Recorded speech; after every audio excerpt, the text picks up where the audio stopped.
ఈ పాలనలో చాలా అరాచకాలు జరిగినాయి అని మీరు అన్నారు.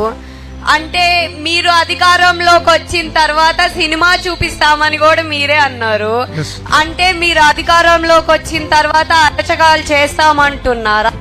సో నేనేమన్నానంటే, ఏ అధికారులు అయితే చట్టాన్ని ఉల్లంఘించి మమ్మల్ని ఇబ్బంది పెట్టారో వాళ్ళపైన జ్యుడిషియల్ ఎంక్వైరీ చేస్తాం, వాళ్ళ సర్వీస్ నుంచి డిస్మిస్ చేసి జైలుకి పంపించేదాన్ని కూడా నేను వెనకాడనన్నా.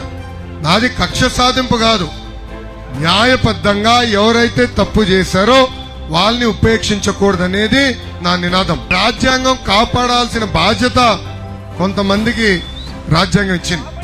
అలాంటి వ్యక్తులే రాజ్యాంగాన్ని ఉల్లంఘిస్తే ఇంకా రేపు మన భవిష్యత్ ఏమవుతుందో ఒక్కసారి ఆలోచించాలమ్మా. I will follow the due process of the law. So చట్టాన్ని పాటించి జ్యుడిషియల్ ఎంక్వైరీ చేసి వాళ్ళపైన కఠినమైన చర్యలు తీసుకునే బాధ్యత మేము తీసుకుంటాం.